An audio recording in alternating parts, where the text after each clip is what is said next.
पृथ्वी से भी भारी माँ है और आकाश से भी भारी पिता होता है। माँ क्या होती है? माँ एक जीवन है, माँ एक समर्पण है, माँ एक संसार है, माँ की महिमा अपरंपार है। उस माँ ने हमें चलना सिखाया, हम तो बच्चे थे, नन्हे हाथ पकड़कर खेलना सिखाया। जब भूख लगे तब हम रोते थे, माँ के आंचल में सोते थे। हम तो अपने मस्ती में गुल थे, जब हमें कोई चाहिए तो हम रोते थे। वो पिता काम करके आते थे, हमें गोद में उठाते थे, अपने कंधों पर बिठाते थे, पूरे गांव घुमाते थे। हमारे सपनों को पूरी करने में अपने जीवन की कमाई झोंक देता है। आज के समय में उस पिता को कितना अपमान होता है। बस माँ ही होती है जो जिंदगी के हर मुश्किल में सिर्फ एक लाइन कहती है, सब ठीक हो जाएगा, तू घबराना मत। जब तुम्हें डर लगता है, माँ तुम्हें हिम्मत देती है। वो दिन याद है जब हम छोटे थे और जिद करते थे, माँ मुझे खिलौने चाहिए, मुझे कहीं से ला कर दो। माँ पूछती नहीं थी पैसे है या नहीं, वो बस इतना सोचती थी कहीं मेरा बच्चा दूसरों बच्चों के सामने कमजोर ना लगे, कहीं उस पर कोई हंस न दे। कहीं उधार लेकर, कभी खुद को जरूरत को काटकर माँ कहीं से भी खिलौने को लाती थी।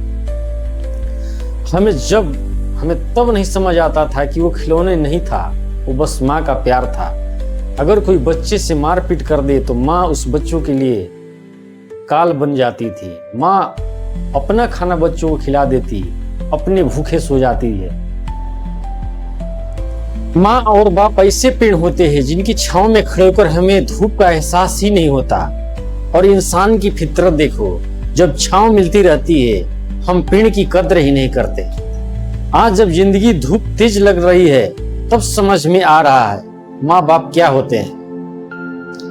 हम आज दौड़ रहे हैं, पैसे के पीछे भाग रहे हैं, नाम के पीछे भाग रहे हैं, सक्सेस के पीछे भाग रहे हैं, लेकिन सच ये है दोस्तों, माँ बाप से बड़ा कोई संपत्ति नहीं होती। घर, गाड़ी, पैसा सब कुछ एक दिन मिल जाएगा, लेकिन माँ की गोद और बाप का शायद दोबारा नहीं मिलता। अगर आज आपको माँ बाप आपके पास हैं तो देर मत करो, आज नहीं तो कभी नहीं। उनकी इज्जत अभी से शुरू कर दो, उनकी बातें सुनो, उनका ख्याल रखो, क्योंकि जिस दिन वे पेड़ गिर जाते हैं ना, उस दिन जिंदगी में कभी पूरी छांव वापस नहीं आती। माँ बाप को कभी बोझ मत समझना, वो बोझ नहीं होते, वो भगवान के सबसे खूबसूरत रूप होते हैं। दोस्तों, मैं मिथिलेश कुमार एक माँ की सच्ची कहानी सुनाता हूँ जो आपके दिलों में माँ के लिए प्यार भर देगा। अगर आज यूथ हिम के चैनल को लाइक नहीं किए हैं तो लाइक करें, सब्सक्राइब करें। सुबह के 4 बजे थे, अभी अंधेरा पूरी तरह गया नहीं था, लेकिन शांति की नींद टूट चुकी थी। चूल्हे में आग जलाते हुए उसने अपने हाथों को देखा, खुरदरे जले हुए जैसे वक्त ने हर दिन उसे थोड़ा और थका दिया हो। आज कुछ अलग था। आज उसका बेटा राजू गांव छोड़कर शहर जा रहा था। अपनी पहली नौकरी मिली थी, नौकरी पर काम करने के लिए। अंदर कमरे में सो रहा था निश्चिंत, जैसे दुनिया बहुत आसान हो गई हो। शांति देर तक दरवाजे पर खड़ी रहती, उसे देख रही थी बार बार। माँ ऐसे ही देखती है, बिना कुछ कहे। रात भर वो सो नहीं पाई, बार बार अलमारी खोलती, नोट निकालती, फिर गिनती, फिर रखती। पैसे पूरे नहीं थे, उसके चेहरे पर कोई घबराहट नहीं थी। बस एक सवाल था, कहीं मेरे बेटा किसी के सामने कम न पड़ जाए। वो बाहर आंगन में आई, नीम के पेड़ के नीचे बैठ गई। याद आया कितनी बार इसी जगह बैठकर उसने अपने बेटे की ख्वाहिशों को पूरी की, छोटे छोटे जिदों को पूरी की। माँ मुझे खिलौने चाहिए, माँ सबके पास है, माँ नहीं लोग हंसेंगे।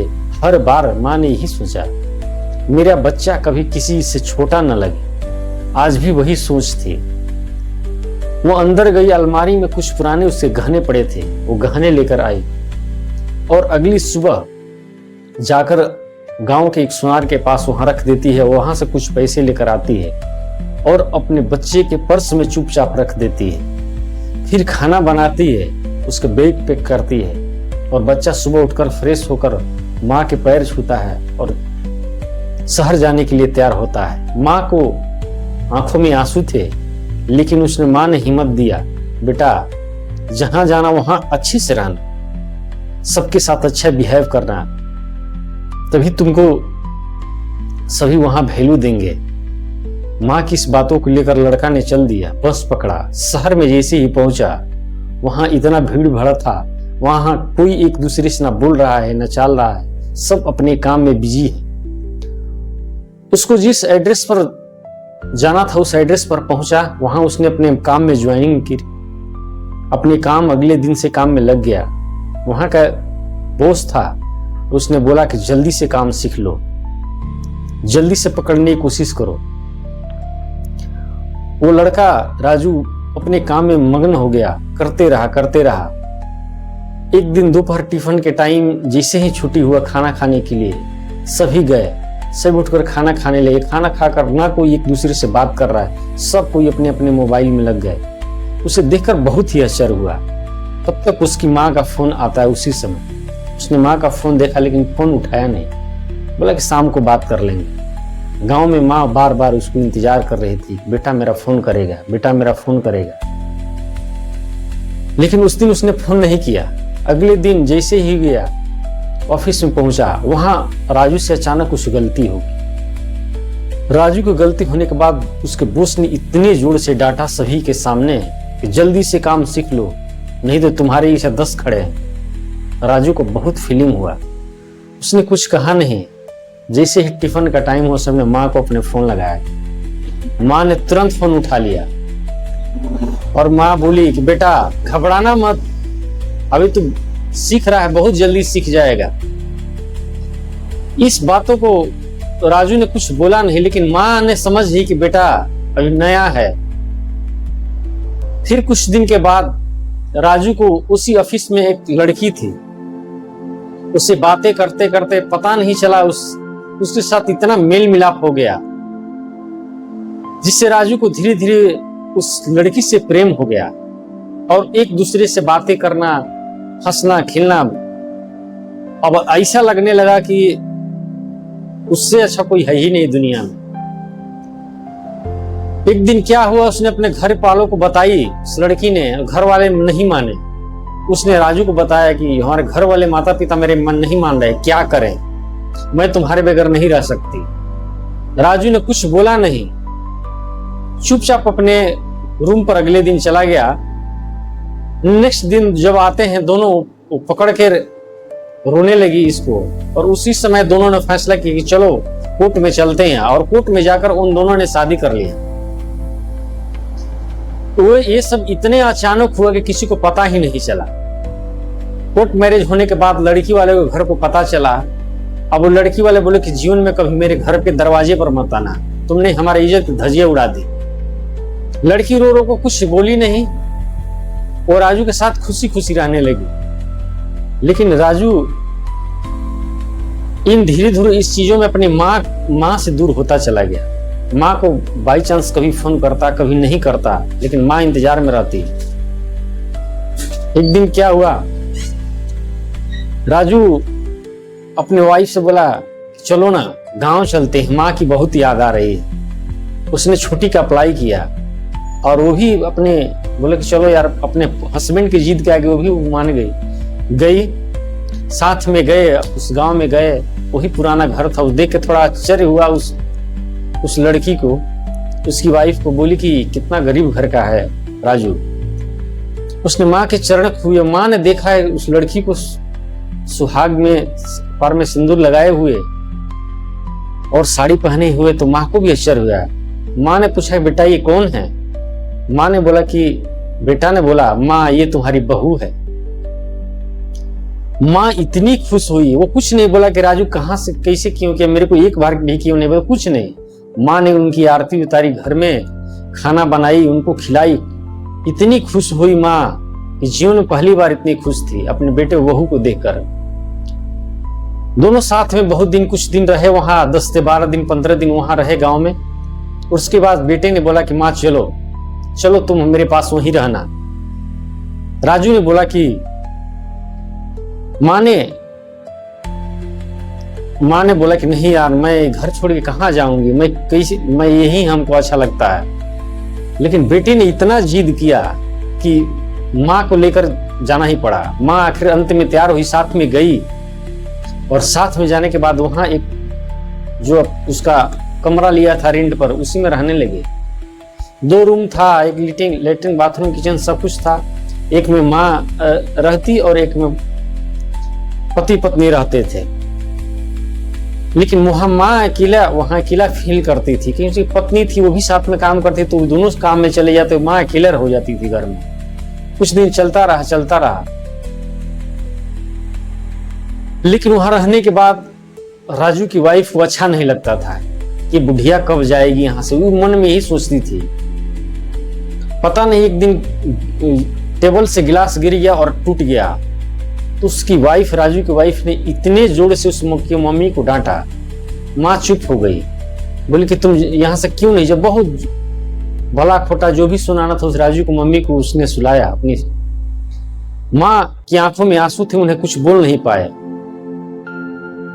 बस यही बोलती थी राजू की वाइफ की कितनी मेरी खुशहाल जीवन थी, ये कहां से आ गई बीच में।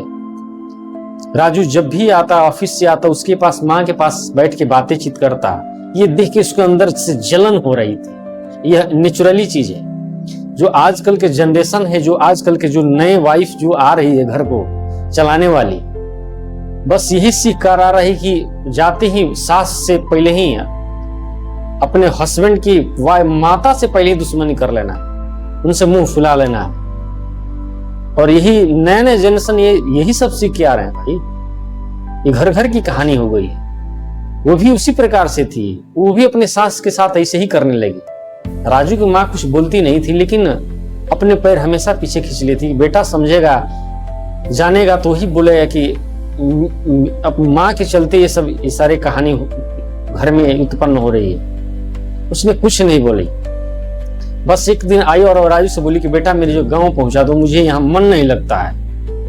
राजू ने सोचा, क्यों माँ, इतना दिन से तुम यहाँ रह रही तो क्या प्रॉब्लम है? उसने बोला कि नहीं बेटा, मुझे मन नहीं लगता है, प्लीज हमको अपने गांव पहुंचा दो, हमको वहीं शुद्ध वातावरण में अच्छा लगता है, वहीं घूमते फिरते हैं, टहलते हैं, उस नीम के पेड़ के नीचे हमें अच्छा लगता है। माँ ने बहुत जिद किया, तो बेटा ने बोला कि ठीक है माँ। बेटा ने उसको ले जाके उसके गांव के जाने वाली एक बस थी, उस बस में बैठा दिया और पैर छुआ कि माँ पहुंचकर फोन करना। वहां गया, माँ बस में बैठी, बस राजू को देख के उसकी आंखों में सिर्फ एक आंसू थे।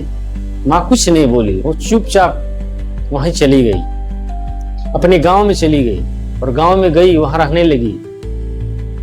राजू 3 दिन 4 दिन 5 दिन 7 दिन पर कभी कभी एक बार फोन कर लिया करता था, कभी कुछ पैसे दे दिया करता था, जिससे माँ के जीवन यापन हो चले। माँ दिनों पर दिन थकती जाती थी, थकती गई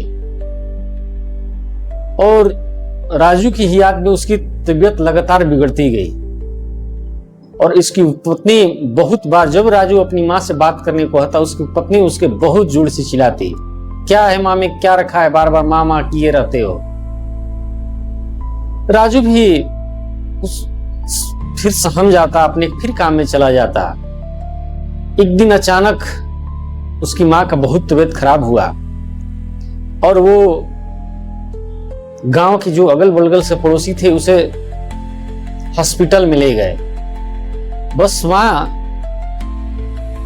तबीयत खराब थी, लेकिन बोला कि मैं ठीक हो जाऊंगा, मुझे राजू से मिला दो, मैं राजू से मिलना चाहती हूँ। माँ ये बार बार शब्द बोल रही थी। गांव वालों ने राजू के पास फोन किया उसके नंबर से लेकर, लेकिन राजू किसी मीटिंग में बैठा था, वो फोन नहीं उठाया। लगातार 3 बार 4 बार 10 बार कम से कम फोन गया, लेकिन फोन नहीं उठाया। मीटिंग से निकलने के बाद देखा कि माँ के लगातार फोन आया। उसने कॉल बैक किया तो गांव की ही उसके बगल वाले एक लड़के ने फोन उठाया और बोला कि राजू तुम्हारी माँ का कंडीशन बहुत खराब है, हॉस्पिटल में एडमिट है। वहां से तुरंत ऑफिस से दौड़ के भागा गाड़ी से अपने उस गांव में के हॉस्पिटल में पहुंचा। कम से कम जाते जाते 4-5 घंटे लग गए। वहां गया, दौड़ के हॉस्पिटल में गया तो सब कुछ सन्नाटा था, सबकी आंखों में आंसू थे। राजू दौड़ के जैसे ही गया अपने माँ से मिलने के लिए, तो माँ वैसे ही चुपचाप शांत लेटी है, हाथ ठंडे पड़ गए थे, बस बेटे की याद में कि बेटा मेरा आएगा, मैं आते ही बेटा के देख लूंगी, मैं ठीक हो जाऊंगा। माँ की बस यही उम्मीद थी। लेकिन बेटा बहुत लेट से आया, तब तक माँ के प्राण निकल चुके थे। राजू को उस पल ऐसा लगा कि जिंदगी का सबसे बड़ा अनमोल चीज मैंने खो दिया, माँ को। जब माँ की हमें जरूरत थी, जब हमको माँ की जरूरत थी, माँ ने हमारे लिए क्या नहीं किया। कितने दुख तकलीफ सही, कितने परेशानियों को सहकर हमें जीवन दिए। लेकिन जब माँ का समय आया तो हमारे पास टाइम ही नहीं था। राजू के मुंह से शब्द नहीं निकलते थे, सिर्फ आंख से आंसू निकल रहे थे। इसलिए दोस्तों, माँ माँ होती है। माँ का दुनिया में कोई कर्ज चुका नहीं सकता। इसलिए दोस्तों, जिनकी माँ है उन माँ को आप इज्जत करें। वो बहुत दिन का मेहमान नहीं है, कुछ पल के मेहमान है।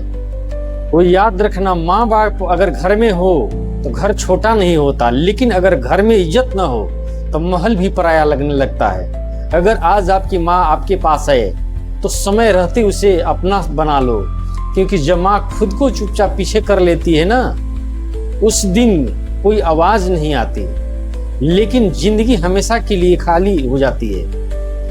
माँ कोई ऑप्शन नहीं होती, माँ ही फाउंडेशन होती है। और फाउंडेशन अगर हिल जाए तो ऊपर खड़ी हर कामयाबी एक दिन जरूर गिरती है। अगर आपकी माँ जिंदा है तो कमेंट में सिर्फ एक शब्द लिखिए, माँ, और आज कॉल करना मत भूलिए। अगर ये वीडियो आपको अच्छी लगे दोस्तों, तो राइज विथ एम के चैनल को लाइक करें, सब्सक्राइब करें, ताकि मैं और भी आपके लिए एक बेहतरीन वीडियो बना सकूं। धन्यवाद।